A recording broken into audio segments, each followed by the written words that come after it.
మరోవైపు తమ డిమాండ్ల పరిష్కారం కోసం లారీ యజమానులు సమ్మెబాట పట్టారు. తెలుగు రాష్ట్రాలతో పాటు కేరళ, తమిళనాడు, పుదుచ్చేరి, కర్ణాటక సహా మరికొన్ని రాష్ట్రాల్లో లారీ యజమానులు సమ్మెకు పిలుపునిచ్చారు. నిరవధిక సమ్మెతో లారీలు ఎక్కడికక్కడే నిలిచిపోయాయి. దీంతో సరుకు రవాణా నిలిచిపోయింది. దీనిపై మరింత సమాచారం మా నల్గొండ ప్రతినిధి రామకృష్ణ అందిస్తారు.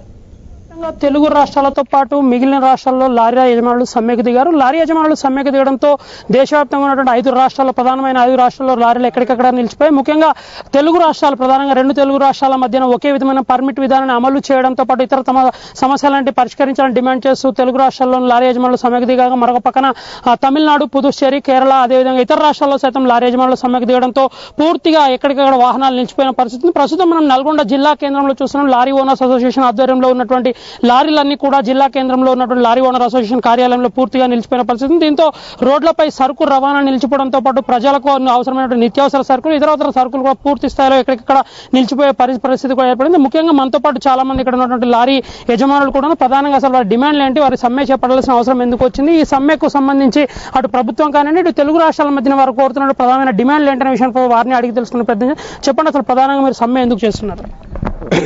మా లారీల సమస్య చాలా తీవ్రంగా ఉన్నది. థర్డ్ పార్టీ ఇన్సూరెన్స్ 50% పెంచండి ఒకటి, రెండవది టూల్ గేట్స్, మూడవది సింగిల్ పర్మిట్ విధానం దాన్ని అమలు చేయడం,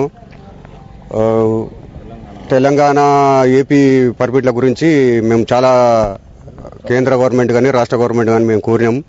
వాళ్ళు మా మీద చర్య తీసుకుంటలేరు. దీనికి సంబంధించి డీజిల్ రేట్లు కూడా విపరీతంగా పెరిగినాయి. మా లారీ ఓనర్స్ తీవ్ర ఇబ్బందులకు ఎదుర్కొంటున్నారు. సింగిల్ ఓనర్ ఈ రోజు బండి నడపాలంటే చాలా తీవ్ర పరిస్థితి, కష్టాలలో ఉన్నారు.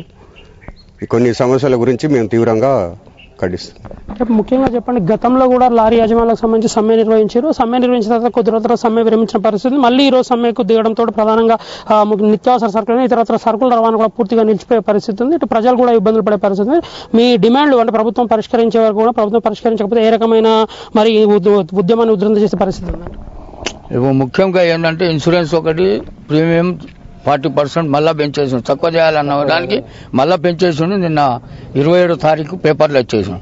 తర్వాత ఫిట్నెస్ ఛాలెంజ్లు, అది వెహికల్ ఇన్స్పెక్టర్లు, పోలీసు అంటే హోమ్ గార్డ్ కూడా మాకు పనికి రాకుండా చేస్తుండు. బండి ఆపేస్తుండు, ఖాతాలు చూస్తుండు. ఇంతకుముందు సర్కిల్ ఇన్స్పెక్టర్ ఆపే పరిస్థితి ఉండే. అసలు హోమ్ గార్డ్ పరిస్థితి ఇట్లా వచ్చేది. ప్రతి ఒక్కరు మనకి 32 టన్నుల 550 కేజీలు తమిళనాడు నుంచి మాకు ఆర్డర్ వచ్చింది, స్టే ఆర్డర్. ఆ పేపర్ చూపిస్తే అది తీసి మూలకు పెట్టుకో అంటుండు. నిన్న కర్ణాటక పోయొచ్చిన ఆయన హుబ్లీలా 5,000 కేసు రాస్తానంటే బట్లాడి 1,000 రూపాయలు ఇచ్చొచ్చిన ఆయనకు ఆర్టీఓ. నేను సార్ ఓనర్ కమ్ డ్రైవర్ అంటే కూడా ఇంటలేడు. పక్క నీకు ముందు ఫస్ట్ కేసు రాయాలి, లోపల వేసేస్తా అంటుండు. ఇది వేస్తే ఏంటి సార్, తర్వాత కోర్టు నుంచి ఇడిపించుకుంటా అన్ని అన్నాను. అప్పుడు 2,000 అంటే 1,000 రూపాయలు 2 బండ్లకి ఇచ్చొచ్చిన. నేను సింగిల్ ఆపరేట్ కాబట్టి ఒక డ్రైవర్ని తీసుకొని లాంగ్ తిరుగుతా కూడా రూపాయి మిగిలే పరిస్థితి లేదు. డీజిల్కు 65 రూపాయలు డీజిల్ పెరిగింది, ఇంకా పెరిగే పరిస్థితి ఉంది. టైర్ల రేట్లు పెరిగినాయి, అన్ని పెరిగినాయి. అప్పుల పాలై చచ్చిపోతున్నాం మేము. గట్లా గతంలో 2 రాష్ట్రాల మధ్యన పర్మిట్ ఎట్లా ఉంది? ఇప్పుడు రాష్ట్రాల విభజన జరిగిన తర్వాత 2 రాష్ట్రాలు కూడా ఒకటే పర్మిట్ కావాలని అడుగుతున్నారు. అంటే గతంలో ఉన్న పరిస్థితి ఇప్పుడు పరిస్థితి ఏంటంటే, ఇప్పుడు తెలంగాణ పర్మిట్ వేరే కావాలి, ఏపీ పర్మిట్ వేరే. అంటే ముఖ్యంగా అసలు ఎటువంటి అంటే పర్మిట్ ఒకే విధమైన పర్మిట్ కావాలని అడుగుతున్నారు. ఈ 2 రాష్ట్రాల్లో వేర్వేరు పర్మిట్ల వల్ల ఏ రకమైన ఇబ్బందులు పడుతున్నాయి? సింగిల్ పర్మిటే కావాలి అడుగుతున్నాం మేము. ముఖ్యంగా అదేవిధంగా మనతో పాటు మరికొంతమంది అంటే ముఖ్యంగా 2 రాష్ట్రాల మధ్యన కూడా రాష్ట్రాల విభజన జరిగిన తర్వాత 2 రకాల పర్మిట్లను ఏర్పాటు చేయడంతో తమకు తీవ్రమైనటువంటి ఇబ్బందులు పడుతున్న పరిస్థితి ఉందంటున్నారు. ముఖ్యంగా 2 రాష్ట్రాల పర్మిట్తో పాటు ఇతర డీజిల్ రేట్లు పెరగడంతో పాటు అన్ని రకాల పన్నులు, అదేవిధంగా ఆర్టీఏ కార్యాలయాల వద్ద, ఆర్టీఏ చెక్ పోస్టుల వద్ద కూడా తమకు తీవ్రమైన ఇబ్బందులు కలిగిస్తున్నాయని కూడా వారు ఆవేదన వ్యక్తం చేస్తున్నారు. చెప్పండి, ప్రధానంగా అసలు అంటే మీకున్న సమస్యలు 2 రాష్ట్రాల పర్మిట్తో పాటు ఇంకా ఏ రకమైన సమస్యలు ఉన్నాయి?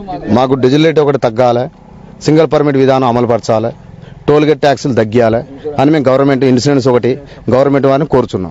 గతంలో కూడా మీరు ఈ సమస్యలన్నింటి మీద గతంలో కూడా సమ్మె చేసిన పరిస్థితి ఉంది. అయినా కానీ ఇప్పటివరకు ఎటువంటి అమలు కాలేదు. ముఖ్యంగా మళ్ళీ ఈ రోజు సమ్మె అంటే ఒక 5 రాష్ట్రాల్లో మాత్రమే సమ్మెకు దిగిన పరిస్థితి ఉంది. దీనివల్ల ప్రజలు కూడా ఇబ్బందులు పడే పరిస్థితి ఉంది. ప్రజలకంటే ఏ రకంగా లారీ ఓనర్లు కానివ్వండి ఇతర సమస్యలు కానీ లారీ ప్రజలు కూడా ఏ రకమైన మీరు ప్రజలకు జవాబు చెప్పే పరిస్థితి ఉంది? మాకు గవర్నమెంట్ స్పందించిన వేళలో ఉన్నటువంటి మేము సమ్మెని పూర్తిగా కొనసాగిస్తాం, భారీ ఎత్తున కొనసాగిస్తాం. మీరు చేసే సమయం వల్ల ప్రజలు కూడా తీవ్ర అంటే నిత్యావసర సరుకులు పూర్తిగా నిలిచిపోయే పరిస్థితి ఉంది. నిత్యావసర సరుకులు నిలిచిపోవడం వల్ల ప్రజలు కూడా ఇబ్బందులు పడిపోతుంది. అంటే ప్రజలకు ఏ రకంగా అంటే లారీ యజమానులుగా మీ యొక్క సమస్యలను వారి దృష్టికి తీసుకెళ్లి ఏ రకంగా వారిని కన్విన్స్ చేసే పరిస్థితి అంటారు? మేము ఏ రకమైన సమ్మె కొనసాగిస్తాము. మాకు చెప్పిన డిమాండ్స్ని నెరవేరేంత వరకు మీ సమ్మె కొనసాగిస్తుంటాం. అదేవిధంగా మరికొంతమంది ఇక్కడ ఉన్న లారీ యజమానులు చెప్పండి, మరి సమ్మెకు సంబంధించి ఈ రోజు ప్రారంభమైన సమ్మె ఈ 5 రాష్ట్రాలతో పాటు మిగతా రాష్ట్రాలు అంటే ప్రధానంగా ఇటు ట్యాక్సులు కానివ్వండి, అదేవిధంగా ఆర్టీఏ చెక్ పోస్టులు కానివ్వండి, 15 సంవత్సరాలకు మించిన బండ్లు కూడా రోడ్ల మీద నడవద్దని ఒక నిబంధన ఉంది. వీటన్నిటి సంబంధించి సమ్మె చేస్తున్న క్రమంలో అసలు ప్రధానంగా మీకున్నటువంటి సమస్యలు అంటే ఏ సమస్యల మీద ప్రభుత్వం పరిష్కారం చూపకపోతే మీ సమ్మె ఇంకా భవిష్యత్తులో ఏ రకంగా ఉధృతం చేయబోతున్నారు? మేము తెలంగాణ ఆంధ్ర కలిసి ఉన్నప్పుడు 10 సంవత్సరాలు ఉమ్మడి అని అన్ని జనాలకు లాభం చేశారు. కనీసం మా లారీ కంటే మా ఓనర్లకు ఎవరు పట్టించుకున్న నాదుడు లేడు. మా సీఎం గారు ముఖ్యమంత్రి గౌరవులు ప్రతిదానికి చేసినారు. సింగిల్ పర్మిట్ మాకు నల్గొండ జిల్లా, మిర్యాలగూడ పోతే మాకు బార్డర్, కోదాడు దాటితే బార్డరు. కనీసం ముఖ్యమంత్రి చంద్రబాబు అలాగే ఉన్నారు, కేసీఆర్ గారు ఉన్నారు. మా ఓనర్లు అంటే వాళ్ళకు మేము ఓటేయలేదా, మేము గెలిపియలేదా? మేము లారీ ఓనర్స్ అంటే మాకు లేదు విలువ. అందుకని మేము కఠినంగా ప్రతి వస్తువు ఆపేయగలుగుతాం. మేము ప్రతి పాలు కానీ డీజిల్ కానీ అన్ని ఆపేయాలి. రేపటి నుంచి మేము దీనికి కఠినంగా వ్యవహరిస్తాం.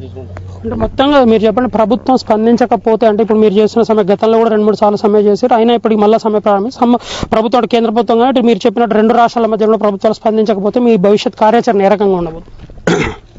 పబ్లిక్ ఎంత ఎఫెక్ట్ పడ్డా, పాల కానీ నీరే కానీ ఏదైనా కానీ పచ్చి సరుకులే కానీ మొత్తం రేపటి నుంచి మేము మొత్తం ఆపేస్తాం. మా డిమాండ్స్ మొత్తం ఒప్పుకునే వరకు రాష్ట్ర కేంద్ర ప్రభుత్వాలకు మేము డిమాండ్ చేసేస్తాం. మొత్తంగా చూసుకున్నట్లయితే రాష్ట్ర ప్రభుత్వం అంటే 2 తెలుగు రాష్ట్రాల మధ్య గతంలో ఉన్నటువంటి పర్మిట్ విధానం ఏదవుతుందో అదేవిధంగా సింగిల్ పర్మిట్ విధానాన్ని అమలు చేయాలని, మరో పక్కన ఇతర రాష్ట్రాల్లో ఉన్నటువంటి పర్మిట్లకు సంబంధించి కానీ ఆర్టీఏ చెక్ పోస్టుల వద్ద కానీ తమకు ఎదురవుతున్న ఇబ్బందులను పూర్తిగా పరిష్కరించడంతో పాటు పెంచిన డీజిల్ రేట్ల వల్ల తాము ఓనర్లుగా ఎటువంటి లబ్ధి కూడా పొందలేని పరిస్థితి ఉందని కూడా ఆవేదన వ్యక్తం చేశారు. మరొక పక్కన 2 తెలుగు రాష్ట్రాల మధ్యన 10 సంవత్సరాల పాటు ఉమ్మడిగా ఉందని చెప్పుకుంటున్నప్పటికీ తమకు మాత్రం పూర్తి స్థాయిలో ట్యాక్సులు విధిస్తున్న క్రమంలో తాము కుటుంబాలను సైతం పోషించలేని పరిస్థితి కూడా ఆవేదన వ్యక్తం చేసిన పరిస్థితి. ముఖ్యంగా నల్గొండ జిల్లాలో చూసుకున్నట్లయితే మిర్యాలగూడ కానివ్వండి, అటు హుజూర్ నగర్ పరిధిలోకి వెళ్ళినట్లయితే బార్డర్ లో ఉన్నటువంటి నల్గొండ జిల్లాకు సంబంధించి కేవలం 100 నుంచి 150 కిలోమీటర్లు వెళ్ళినా కూడా ఇతర రాష్ట్రానికి వెళ్ళినట్టుగా ట్రాన్స్పోర్ట్ ఛార్జీలు అదేవిధంగా ట్యాక్సులు విధిస్తున్న క్రమంలో తాము ఎక్కడికి కూడా వెళ్ళలేని పరిస్థితి ఉందని కూడా ఆవేదన వ్యక్తం చేస్తున్న పరిస్థితి. ఇది లారీల సమ్మెకు సంబంధించి నల్గొండ జిల్లాలో నెలకొన్న తాజా పరిస్థితి. వీడియో జర్నలిస్ట్ రాజుతో రామకృష్ణ, నెంబర్ 1 న్యూస్, నల్గొండ.